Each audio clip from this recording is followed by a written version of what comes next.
बघा नवरात्र आहे आणि नवरात्रीची उपासना का करायची तर केलेल्या उपकाराची आठवण, त्याचं नाव काय, भक्ती. देवाची भक्ती आपण का करायची? दिले इंद्रिय हात पाय कान, मुख डोळे बोलाया वचन, तुम्ही तू जोडसी नारायण गा, तुम्ही वासुदेव वासुदेव म्हणा. डोळ्याने बघतो ध्वनी परिसतो, कानी पदी चालतो, जिव्हेने रस चाकितो, मधुर ही वाचे आम्ही बोलतो, हाताने बहुसाल काम करतो, विश्रांती घ्यावया, घेतो झोप फिरणं उठतो, ईश्वराची दया. बघा भगवंत आपलं काय काय करतो आणि मग त्याचं स्मरण करायला पाहिजे. याचं नाव कृतज्ञता. आजचा माणूस कृतज्ञ झालेला आहे, केलेले उपकार विसरला.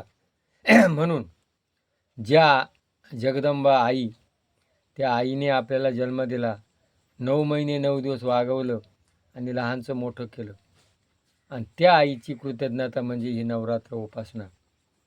मग ती आई, मग आपल्या घरातली जी आई आहे तिची आपण आठवण करायला नको का? तिच्या आपण आई बाप आपल्याकरता काय काय करतो आणि मग त्याची आठवण करायला नको का? म्हणून ही आठवण करण्याकरता हे जे उत्सव जे आहेत, हे जे पांडुरंगाचं पंढरपूर आहे, हे याच्याकरताच आहे का तुझे जे घरात मायबाप काशी तेने जावे तीर्थाशी. मग काय करतो माणूस? जितपणी नाही दिले अन्न, मेल्यावर पिंडदान. मग उत्सव करतो आणि हे करतो, आणि मग त्याला काय लागतात? पितृदोष. मग बामणाकडं जातो, 5-5, 10-10 हजार रुपये घालतो आणि खर्च करतो. का? माझा दोष जावा, माझ्या घरात बरकत नाही, माझ्या घरात पुरत नाही, मुलाचं लग्न कसं होणार आहे? त्यांचा जर आत्मा सुखी केला. म्हणून आईबापाची सेवा करा, वडिलांची सेवा करा, पितृ आज्ञा पाळा. पितृ आज्ञा सेवा, पती बापाची आज्ञा पाळा.